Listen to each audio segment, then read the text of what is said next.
بسم اللہ الرحمن الرحیم۔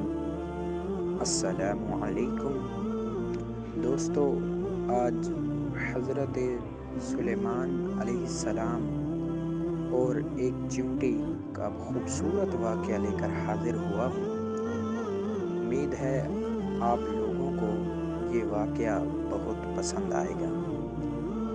دوستو، آپ سب یہ بات بخوبی جانتے ہوں گے کہ حضرت سلیمان علیہ السلام کی حکومت ہوا، پانی، جنات، انسان سب پر تھی، اور آپ کو سب کی زبانیں بخوبی آتی تھی۔ تو ایک دن حضرت سلیمان علیہ السلام نہر کے کنارے بیٹھے ہوئے تھے کہ ان کی نگاہ ایک چیونٹی پر پڑی جو گیہوں کا ایک دانہ لیے نہر کی طرف جا رہی تھی۔ حضرت سلیمان علیہ السلام اس کو بہت غور سے دیکھنے لگے۔ جب چیونٹی پانی کے قریب پہنچی تو اچانک ایک مینڈک نے اپنا سر پانی سے نکالا اور اپنا منہ کھولا تو یہ چیونٹی اپنے دانہ کے ساتھ اس کے منہ میں چلی گئی۔ مینڈک پانی میں داخل ہو گیا اور پانی ہی میں بہت دیر تک رہا۔ حضرت سلیمان علیہ السلام اس کو بہت غور سے دیکھتے رہے۔ ذرا ہی دیر میں مینڈک پانی سے نکلا اور اپنا منہ کھولا تو چیونٹی باہر نکلی، البتہ اس کے ساتھ دانہ نہ تھا۔ حضرت سلیمان نے اس کو بلا کر معلوم کیا کہ ماجرا کیا تھا اور وہ کہاں گئی تھی۔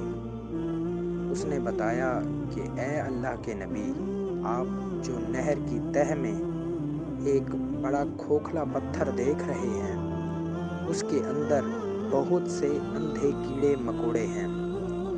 اللہ تعالیٰ نے ان کو وہاں پر پیدا کیا ہے۔ وہ وہاں سے روزی تلاش کرنے کے لیے نہیں نکل سکتے۔ اللہ تعالیٰ نے مجھے ان کی روزی کا وکیل بنایا ہے۔ میں ان کی روزی کو اٹھا کر لے جاتی ہوں، اور اللہ نے اس مینڈک کو میرے لیے مسخر کیا ہے تاکہ وہ مجھے لے کر جائے۔